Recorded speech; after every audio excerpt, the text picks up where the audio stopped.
El presidente Milei con Antonio Lage. La primera entrevista con Antonio Lage en su nuevo programa de A24. Mamita mía, el equipo que se armó acá. Y esperemos que no empiecen a operar porque América 24 ya sabemos cómo es. Se ve que puso una buena torta para que gran parte del periodismo de La Nación Más se vaya para allá. Ya sabemos que es año electoral y bueno, el periodismo a veces se pone bastante en contra del oficialismo. Muy interesante la entrevista, muy completa y muy larga. Así que anda preparándote algo para comer, algo para picar porque te vas a estar un rato sentado. Hablando de muchísimos temas, expulsión de Marra, la inseguridad, el rumbo económico que está llevando el país adelante, lo que se viene para más adelante y muchísimo más. No te voy a spoiler absolutamente más nada y como siempre te digo, suscríbete. ¿Cambio? Nada, nada, nada. La política monetaria es soberana.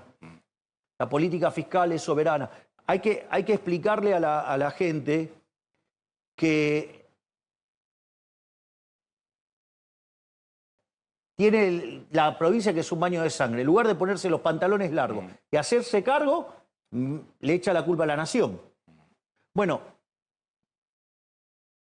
sí, claro, digamos, claro, o sea, el lugar, sí, pero se gasta 30.000 millones de pesos en sobornar medios de comunicación, ¿no? Porque es lo que pone de pauta oficial. Yo lo eliminé. Ahora él debe necesitar que tener periodistas, digamos, que digan lo que él necesita escuchar o lo que le quiere, como quiere engañar a la gente, ¿sí? Entonces, en ese contexto, digo, tiene un montón, digo, o toda la que se gasta en hormonización de niños, ¿no? Digamos, o sea, todas esas cosas. ¿Por qué no las pone en algo prioritario que es la seguridad? En lugar de tener, digamos, los patrulleros destrozados, los chalecos vencidos, pagarle mal a los policías, que además tiene un problema. Usted le da plata a Kichilov y no lo arregla. No lo arregla.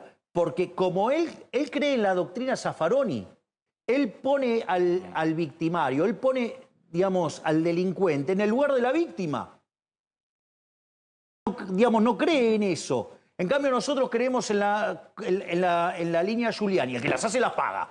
Es decir, ¿cómo cree que nosotros pusimos orden en el país? ¿O acaso no había 9.000 piquetes por año? ¿Cuántos hay ahora? Ninguno. Es decir, la calle estaba tomada por los delincuentes. Hoy usted puede trasladarse por la ciudad como si nada. Pero, con lo cual, por más plata que usted le ponga a este inútil, la va a desperdiciar, porque seguro que la va a gastar en alguna estupidez. Es decir, ¿por qué no se dedica a gastar lo que la tiene que gastar? Cuando no le alcance más, ahí, digamos, podría discutir. Y la otra, ¿de dónde salían esos fondos? De las transferencias discrecionales a provincia. Sí, Necesitaba un gobierno, digamos, como el incompetente de Alberto Fernández, que el último año terminó emitiendo 13 puntos del PBI, o sea, dejando plantada una hiperinflación. Eso no es solucionar las cosas. Y aún cuando usted le dé la plata, no la va a solucionar porque el inútil cree en la doctrina Zaffaroni. Nosotros creemos en la doctrina Giuliani. Vuelvo al tema Fondo Monetario. Tengo varias preguntas. Sí. Bueno, ¿acuerdo con el fondo? Sí. El acuerdo, digamos, le falta el moño. ¿Incluye un desembolso mayor o es renegociación de la deuda actual? Incluye fondos frescos, Sí. pero esto es muy importante. El programa incluye fondos frescos. Fondos frescos incrementar la deuda. Esto también para que entiendan los... ¿Esto lo que evitaría es que fuera el que vaya al Congreso? Esto, digamos, se podría utilizar como argumento. Sí. La deuda no sube y voy a explicar por qué. ¿Usted sabe quién es el máximo acreedor del Tesoro Nacional? Del Tesoro Nacional es el Estado, sí, son dos dependencias.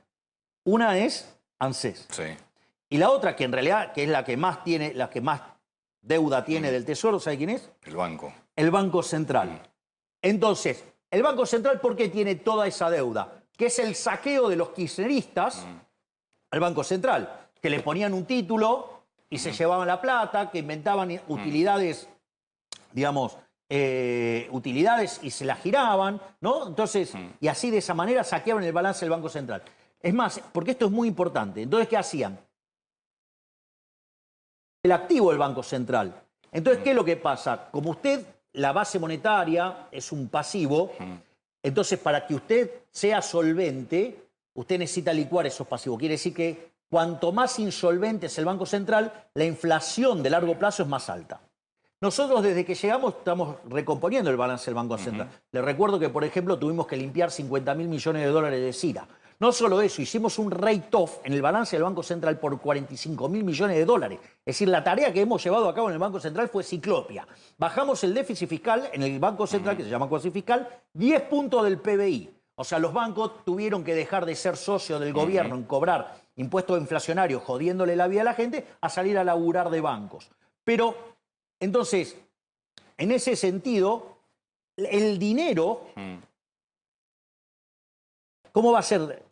Entra en el Tesoro. Sí, ahí estamos hablando de los fondos nuevos del acuerdo. Los fondos frescos. Y ese dinero va destinado a cancelar deuda con el Banco Central. Okay. Entonces, la deuda no varía, la composición del acreedor, pero la deuda no varía. ¿Y esto por qué es importante? Porque usted fortalece el balance del Banco Central. Al fortalecer el balance del Banco Central, el patrimonio neto del Banco Central mejora. Por lo tanto, el índice de precio de largo plazo es más bajo. Si usted une el índice de precio de hoy con ese, le da que la tasa de inflación implícita. Cuanto más solvente sea el Banco Central, usted está bajando la tasa de inflación de largo plazo. Entonces, esto no es un tema menor, porque implica que se le está honrando la deuda. ¿Usted tiene billete de pesos ahí? Sí, en el camarín. Bueno, eso es una deuda que tiene el Banco Central con usted. Sí, claro. Y eso, usted la tiene que honrar. ¿Y cómo se la honra? Digamos, respetando del activo del Banco Central para que en un momento, digamos, de acá a la eternidad, digamos, el Banco Central lo rescate. ¿Sí? Eso, digo, pero esto no es menor. Es decir, el programa solamente apunta a recomponer el balance del Banco Central. ¿Por qué? Fíjese, nosotros el año pasado habíamos anunciado emisión cero. Sí. 5.000 millones de dólares. Se nos derrumbaba el tipo de cambio. Se nos derrumbaba el tipo de cambio. O sea, usted se fija, la base monetaria amplia está fija. Entonces, ¿qué es lo que pasa? Como se derrumbaba el tipo de cambio y la velocidad de respuesta del sector real no es la misma que la financiera, usted lo puede mandar a la quiebra. Entonces, nosotros salimos a sostener el dólar. Y cuando, digamos, veíamos algún problema, devolvíamos los dólares y sacábamos los pesos. O sea, ahí hay 5.000 millones. Ahora nosotros hicimos una baja transitoria de las retenciones. ¿Sí? En esa baja transitoria puede ser que terminemos juntando 5.000 millones de dólares más.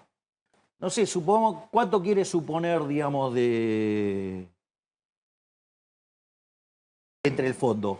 12.000. Ponga 12.000. 10.000, no sé. 10.000. No, digo, para hacer el ejemplo, es un ejemplo teórico. Se habla de 12.000. No sé. Bueno, 12.000 quiere decir que nosotros vamos, el día que abrimos el cepo, abrimos con una pared de 22.000 millones de dólares.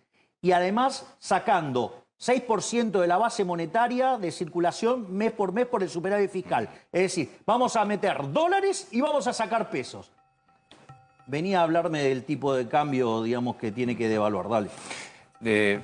Dos organismos nombró Banco Central y ANSES como principales deudores de la Argentina. ¿Van a cambiar la edad jubilatoria? Uno tiene tres líneas de acción, por decirlo de alguna manera. Hay una línea que es la gestión, hay una línea que es la línea política y hay una línea que es la batalla cultural. Esas son nuestras tres líneas de acción. Se imaginará que, digamos, o sea, yo me ocupo de la línea de la gestión y de la batalla cultural. Dicho esto, en la gestión yo me ocupo de temas nacionales. O sea, yo no, digamos, es más, por una cuestión de federalismo, yo no me meto con las provincias. Por lo tanto, tampoco me meto con la cuestión de la Ciudad Autónoma de Buenos Aires, que es donde está la cuestión de por qué se lo expulsó a Marra del espacio. O sea, se lo expulsó, digamos, la cuestión política la maneja mi hermana. ¿Sí? Digamos, no solo mi hermana, digamos, en esto está involucrado Guillermo Francos, está, digamos, involucrado Santiago Caputo, ¿sí? Digamos, ese es básicamente digamos, el ala que se ocupa de la política. Dicho esto, Ramiro sistemáticamente estuvo desconectado de lo que hacía el espacio de la libertad avanza en la ciudad. Y cuando votó a favor de un presupuesto que implicaba aumento de impuestos, que es en contra a la filosofía que nosotros digamos, postulamos, bueno, digo, lo ejecutaron. Es decir, ¿por qué? Porque no, digamos, nosotros no podemos avalar una suba de impuestos de ninguna manera. No, me llamó la atención la palabra, lo ejecutaron. Esa parte de la batalla cultural también. Obvio, claro. Sí. Digamos. No, aparte, digamos, Sí, sí. digamos, o sea, dicen que mi hermana tiene una guillotina. Bueno, sí, tiene una guillotina. Sí. Usted, o sea, hace cosas en contra a los parámetros que nosotros defendemos, guillotina. ¿Imaginan una elección en conjunto con el PRO o por separado? Yo creo que están dadas las condiciones para que, digamos, los espacios se vayan juntando. De hecho, hay muchos intendentes que están sumándose a la Libertad Avanza, hay muchos legisladores que se están sumando. Yo creo que con el paso del tiempo usted lo que tiene, una economía que está creciendo fuertemente, la inflación cayendo, la pobreza, digamos, en la frecuencia mensual medida por la Universidad de Tintela, por Martín González Rosada, de 57% la bajamos a 36%. Es decir, bajamos 21 puntos la pobreza, o sea, sacamos casi 10 millones de personas de la pobreza. En ese contexto, ¿sí?, donde sigue bajando la inflación, donde siguen subiendo los salarios reales, donde siguen subiendo las jubilaciones, donde a la gente le va muchísimo mejor, no por nada hoy, digamos, estamos en niveles de popularidad récord y tenemos intención de votos de el orden de entre el 45 y el 50%. La realidad es que si estuviéramos todos juntos los que defendemos la seguridad y la libertad, estamos para hacer una elección hoy de 55%. Es decir, sería ponerle el último clavo al ataúd del kirchnerismo. Bueno, hay algunos que prefieren priorizar sus negocios locales en lugar de la causa de terminar con el populismo. Yo no me voy a cansar de dar esta pelea por terminar con el populismo, pero requiere grandeza y pensar en Argentina y no en la caja. ¿Puedo volver al tema dólar? Al que quiera, ese me divierte mucho. Pero pues, el fin de semana hablando con un empresario del sector automotor, me marcaba esto que yo te contaba.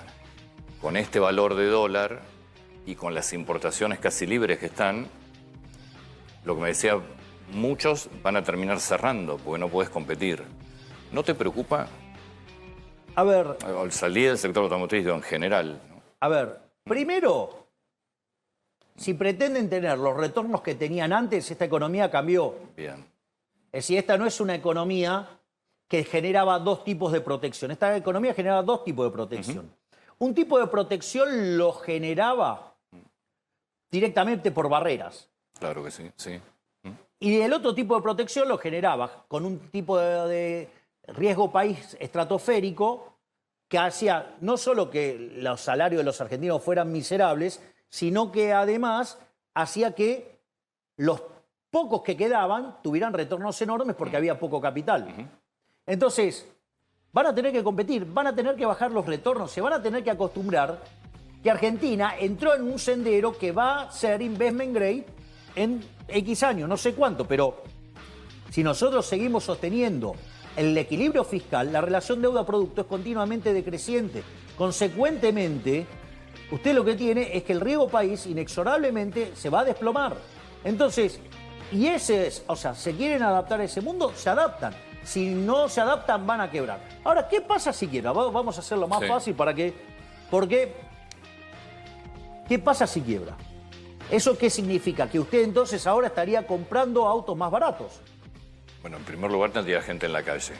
Ahora vamos a ver si hay gente en la calle, porque eso es con lo que presionan. Entonces, usted para que no esté en la calle, entonces me está proponiendo que yo emita, devalúe, le baje el salario a todos, entonces hacer los salarios tan miserables que entonces todos puedan trabajar. Y así le rompo la cabeza a los productivos. O sea, si usted se esfuerza y todo, o sea, usted le van a reventar el salario para financiar, digamos, al sector improductivo, o sea, para proteger a un sector. Bueno, mira, a ver, sigamos con esta idea. Entonces, cuando yo miro esto, a mí, yo me quedaría, ahora estoy ahorrando plata, porque me saldría más barato. Bueno, esa plata, ¿qué voy a hacer? La gasto en otro lugar, genero puestos de trabajo ahí. La ahorro y se invierte bueno, digo, genera puesto de trabajo en otro lado. Digo, se van a tener que acostumbrar que van a tener que vivir con un tipo de cambio real más bajo. Digamos, la moneda argentina se va a apreciar. Sí. Se va a apreciar, se va a apreciar. Digamos, pero lo que pasa es que en Argentina, como siempre vieron la historia cambiada, no están acostumbrados. Agarre el caso de Japón.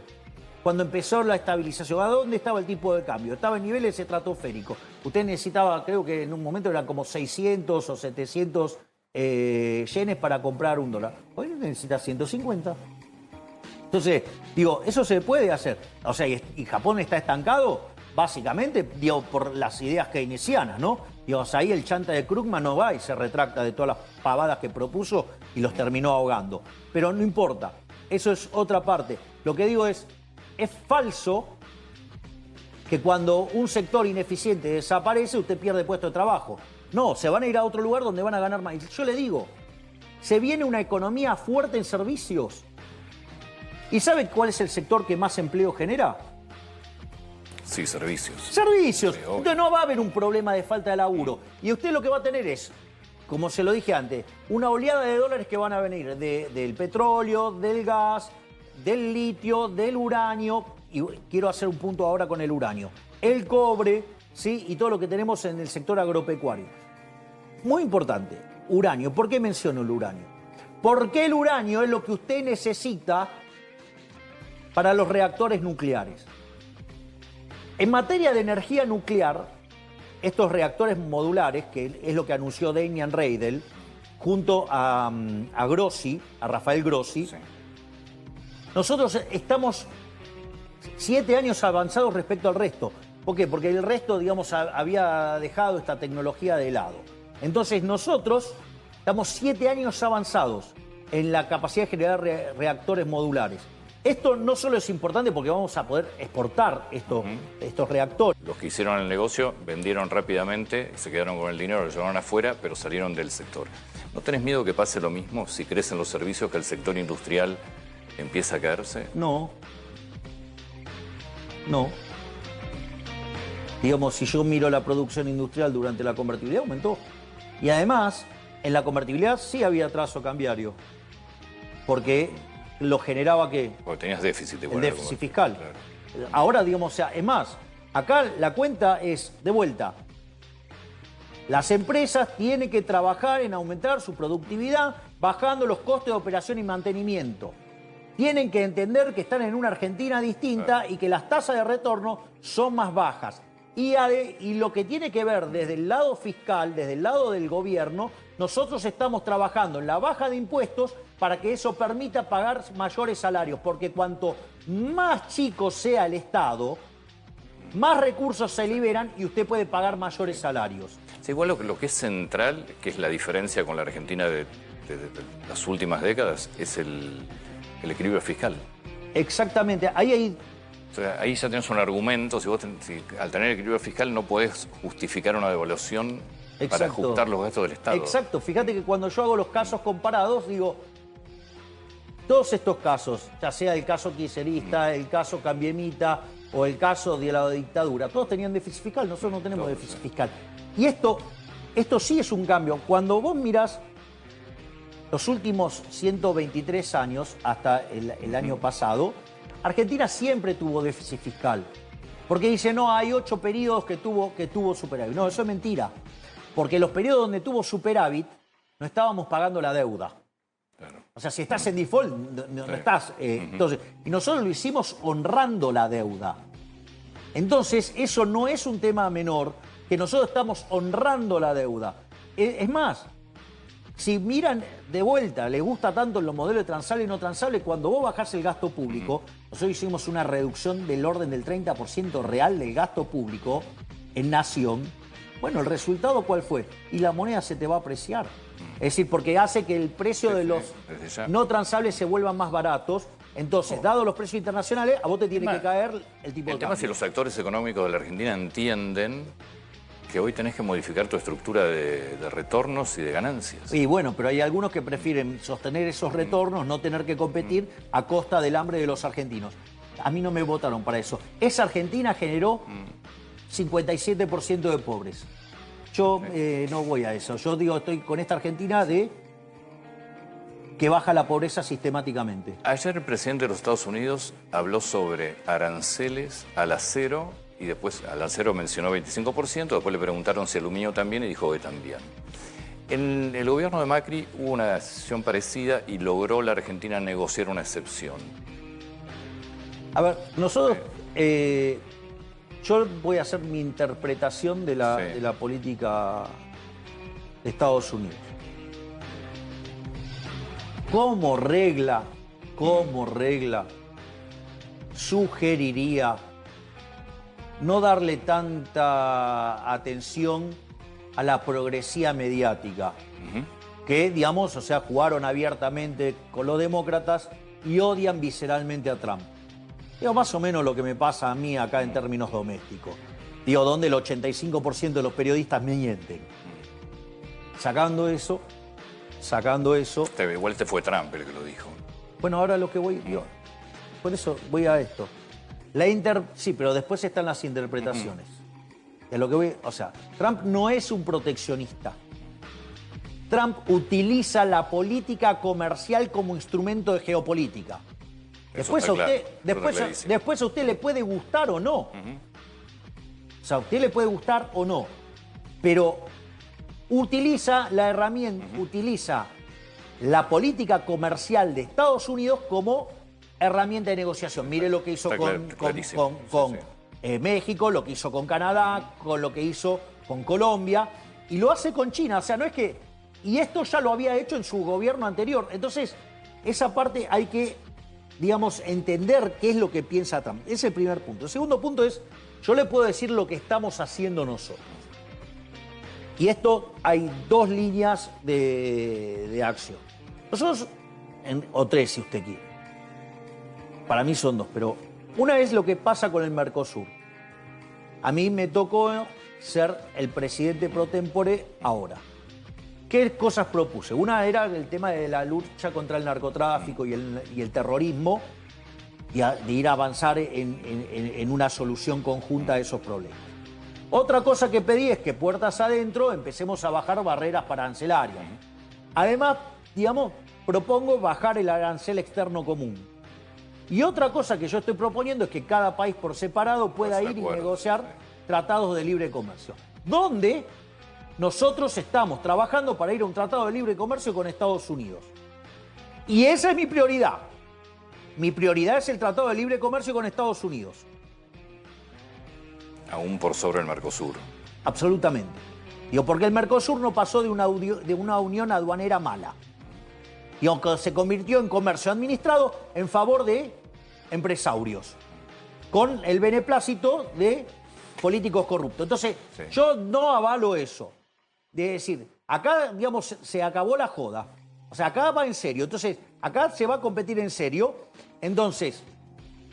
Y que no me vengan a correr con el régimen automotriz porque está por fuera del Mercosur. Con lo cual, digo, eso es otra de las mentiras. Entonces, lo que voy es lo siguiente. Yo voy a priorizar el Tratado de Libre Comercio con Estados Unidos. Y lo que pase con el Mercosur, hay elementos para permitirlos. O sea, con lo cual voy a trabajar sobre eso. Primer punto. Segundo punto. Supongamos que esta política comercial de Estados Unidos derive en proteccionismo, derive en niveles de precios más altos, con lo cual usted va a ver transitoriamente una aceleración inflacionaria por el salto de precios. Va a haber, digamos, no sé, tasa de interés más alta. Supongo que se da todo ese contexto tan apocalíptico que llama. Ok, supongamos que fuera el caso. Digo, porque usted se tiene que preparar. Nosotros, de hecho, tenemos nuestra matriz de control de riesgo y cómo vamos a responder. Y esto también se lo quiero comunicar a los argentinos, digamos, y para que además tomen nota los economistas, los inversores, digamos que nosotros esto lo tenemos en carpeta. Cuando usted se encuentra con una situación de estas características de shock externo negativo, usted tiene que mejorar el resultado de su cuenta corriente. Usted tiene que mejorar el resultado de la cuenta corriente. Ahora, ¿qué pasa? Los intereses de la deuda están dados. Por lo tanto, digamos, como nosotros tenemos planeado mejorar, digamos, o sea, seguir pagando la deuda, con lo cual eso es un dato que no se cuestiona. Eso significa que usted tiene que mejorar su balanza comercial. Su balanza comercial mejora en la medida que usted baja la absorción interna. Bueno, la forma de bajar la absorción interna, usted puede hacer que baje la absorción del sector privado o la absorción del sector público. Por ejemplo, cuando Argentina sufrió el shock externo negativo del tequila, el señor Cavallo, que tanto le gusta hablar, ¿sí? ¿Cómo lo arregló? Subiendo impuestos, llevó el IVA al 21%, es decir, reventó a todos los argentinos de bien. ¿Qué es lo que vamos a hacer nosotros? Nosotros vamos a bajar más el gasto público, vamos a seguir con la motosierra, vamos a recortar más el gasto público para que la absorción caiga, pero que sufra el Estado y no el sector privado. No van a sufrir los argentinos de bien. Todo el ajuste se los voy a cargar al Estado. Así como lo hice durante el 2024, la motosierra no para las condiciones que tiene Argentina. En ese sentido, yo digo tiene que contemplar varias cuestiones. Hay muchos economistas pidiendo devaluación. Sí, hay políticos también, ¿no? Y entonces, atraso cambiario. Hay básicamente 3 metodologías para entender el atraso cambiario en Argentina. El modelo kirchnerista. ¿Cómo funcionaba? Tenías fiscal, Sí. emisión monetaria, generaba inflación. Básicamente, ¿qué hacían los cavernícolas de los kirchneristas? Ponían controles de precios. Cuando esos controles de precios no funcionaban y se le iban por el sector externo, empezaban a perderse divisas, entonces ponían controles de capitales. Y la consecuencia de ello era la brecha. El kirchnerista tiene déficit fiscal, emisión monetaria, inflación creciente, sino que además tiene brecha creciente. Y los controles, y después el cepo. Exacto, bueno, digamos, por eso, sí. digo, la brecha es la contracara de los controles. Si uno mira el caso nuestro, digamos, tenemos superávit fiscal, financiero. 10 años es la primera vez en la historia argentina que tenemos financiero. No solo eso, sino que además no emitimos para financiar el fisco. Que además la brecha es decreciente. Y además hemos acumulado muchísimas reservas internacionales. Hemos comprado más de 20.000 millones de dólares. Por lo tanto, digamos, el patrón kirchnerista de atraso cambiario no existe. El segundo punto tiene que ver con, es decir, lo que hizo Juntos por el Cambio. ¿Qué es lo que hizo Juntos por el Cambio? Tenía déficit fiscal, lo financiaba con endeudamiento externo, flexible, esos dólares que ingresaban hacían caer el tipo de cambio. Entonces, no quedaba definida la tasa de inflación, porque no quedaba claro, digamos, qué iban a hacer con la cantidad de dinero. Que sí se daba, digamos, el tipo de cambio caía y eso, como se generaban desde el endeudamiento, esos dólares no eran genuinos y por lo tanto eso generaba apreciación cambiaria. Si usted se fija en nuestro caso, de vuelta, tenemos superávit fiscal, una caída de deuda de más de 30.000 millones de dólares. Sugiero para los que lo quieran ver, de Pablo Quirno, que muestra cómo en el consolidado la deuda la hemos bajado en más de 30.000 millones de dólares. El patrón es el que yo denomino el patrón dictadura, que es lo que se usó durante la época Martínez Dios. Usted tenía déficit fiscal, lo financiaba con emisión monetaria y para que esa emisión monetaria no se transformara en inflación, se lo esterilizaba central, o sea, pagando tasa de interés. Bueno, eso tiene algunos problemas. Una de estas cosas se llama la desagradable aritmética monetarista de Sargent iguales, que significa que usted a lo largo, como va a terminar emitiendo más dinero, el nivel de precios de largo plazo es más alto, con lo cual esa metodología, digamos, no es una metodología feliz. La única forma que eso puede salir bien es que usted tenga un sendero de superávit fiscal creciente, entonces usted pueda absorber esos pesos mientras que se recompone la demanda de dinero. Es que nunca hicieron el ajuste fiscal, cada vez eso necesita dosis crecientes de esterilización y tasa de interés más alta, y eso justamente es lo que genera que usted tenga el dólar atrapado vía tasa de interés. ¿Por qué? Porque cuando usted sube la tasa de interés, se sale de las posiciones en dólares y viene a hacer, digamos, lo que se llama carry trade. Eso, digamos, o sea, tampoco es nuestro caso.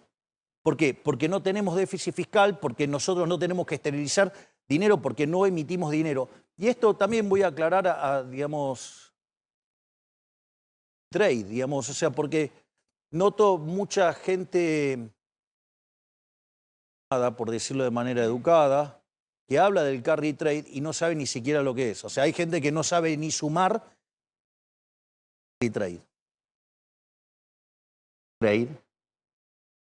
Mira poniendo la tasa en pesos de la tasa de arbitraje. Entonces yo le hago una pregunta. ¿Cuánto usted cree que es la tasa en Estados Unidos? %, vamos. Riesgo argentino. 100 puntos, 6% 6, arriba. por eso estamos hablando de una tasa del orden del 10% en dólar. ¿Cuánto esperamos de inflación? Digo, ¿cuánto espera el mercado? ¿25? Sí, un 30. Bueno, quiere decir que entonces 10 y 30, digamos, más o menos la tasa de arbitraje es 40%. ¿Cuánto colocamos en la última? A 29. Listo, ya está, se terminó la discusión. Es decir, usted no hace carry trade con tasas por debajo del arbitraje. Y no. Bueno, Obvio. entonces justamente nosotros no es que estamos motivando una baja del dólar. Interés. O sea, digo, lo que dicen esos son bastante brutos para hacer de manera educada. Sí.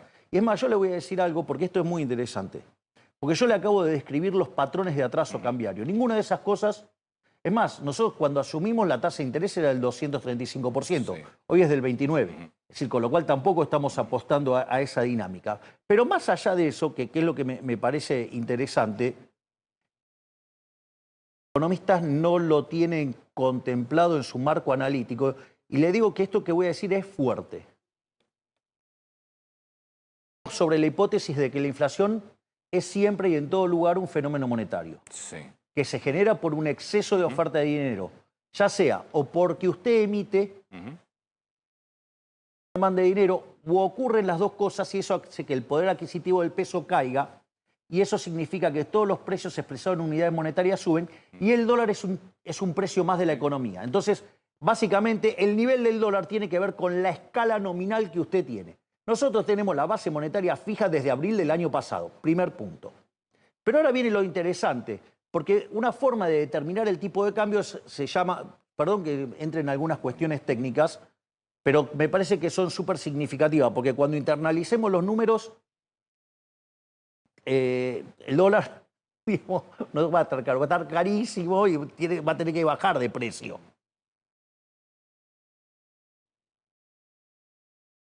Porque estarían diciendo que está barato, por decirlo de alguna manera. De hecho están pidiendo... Está bien, hay sectores políticos que piden devaluación y sectores industriales. Bien, por eso ahora si quiere también lo discutimos, porque me parece, esa discusión me parece súper enriquecedora. Digo, y yo estoy dispuesto a darla, yo no tengo ningún problema. O sea, yo digamos, me pongo el traje de economista y también la doy. Dicho esto, es interesante porque en la teoría económica usted tiene algo que se llama condiciones monetarias relativas. Y entonces, en función, usted dice, digamos, o sea, por ejemplo, el nivel de precios viene determinado por el cociente entre la oferta de dinero y la demanda de dinero. La demanda de dinero tiene dos componentes, una que es propiamente la demanda de dinero y el PBI, digamos, como proxy de cómo usted demanda dinero. Y usted lo compara, digamos, contra el país de referencia. Entonces, por ejemplo, cuando usted emite dinero por encima del país de referencia, su moneda se devalúa. Sí. Si usted la demanda de dinero le sube, su moneda se aprecia. Si su economía crece, su moneda se aprecia. Veamos el caso de la demanda de dinero. Argentina está con un muy bajo nivel de monetización de base, de base, con lo cual significa que Argentina, en condiciones normales de estabilización, la demanda de dinero tiene que pegar un salto. Por lo tanto, eso naturalmente va a generar una apreciación de la moneda porque usted tiene un aumento de la demanda de pesos. O sea, el peso se está fortaleciendo porque usted no tenía demanda de dinero, porque estaba huyendo del dinero permanentemente, consecuencia de la inflación, y ahora, digamos, con la tasa de inflación a la baja, evidentemente, usted tiene incentivo a tener pesos en la mano, porque no se le derriten como un helado en el medio del desierto del Sahara. Punto uno. Punto dos, la economía argentina hoy está mostrando un proceso de expansión fuertísimo. Es decir, Argentina tocó el piso de actividad en el mes de abril. A partir de ahí la economía argentina recuperó. Hoy el nivel de actividad estaría expandiéndose, si tomo desde abril, a un ritmo aproximado del 11% anual. Si yo tomo los datos del tercer trimestre, cuando la economía se expandió 3,9 desestacionalizado, eso significa, en el trimestre, si usted anualiza, quiere decir que la velocidad que trae la economía argentina es del 17% anual. Si usted mira el consumo, viene a una velocidad del 20 anual. Si toma la inversión, viene a una velocidad del 50 anual. ¿Todo eso qué es? Demanda de dinero. Por lo tanto, usted tiene, ya sea por recomposición de saldos reales y por cómo viene viajando la actividad, la demanda de dinero viene volando, literalmente. Y un segundito más, Antonio, por favor.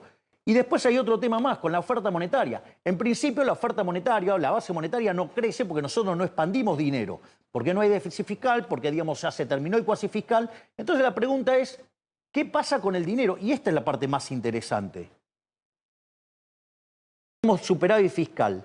Y significa que el Tesoro,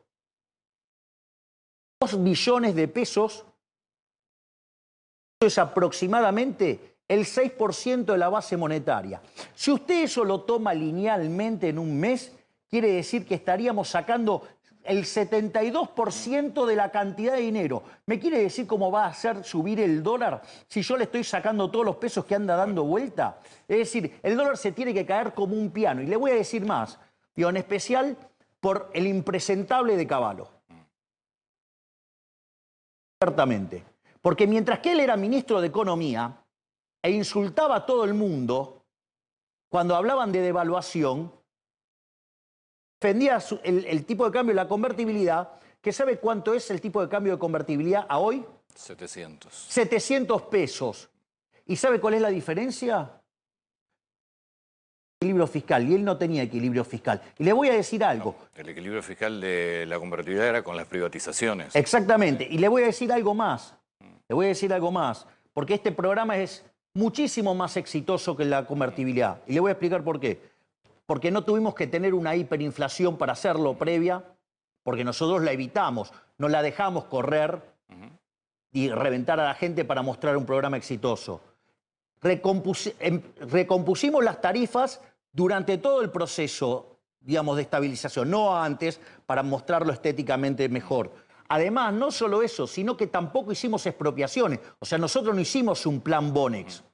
Nosotros enfrentamos el problema de los pases y los resolvimos y bajamos 10 puntos el déficit cuasi fiscal. Es decir, en el ajuste fiscal que nosotros hicimos, que son 15 puntos del PBI, hay 5 en el Tesoro y 10 en el Banco Central. Que es más, en un reportaje, mi brillante ministro de Economía, Toto Caputo, explicó muy bien, dijo, no alcanzaba con el equilibrio fiscal, porque si nosotros no arreglábamos el problema del cuasi fiscal, esto terminaba en una hiper igual.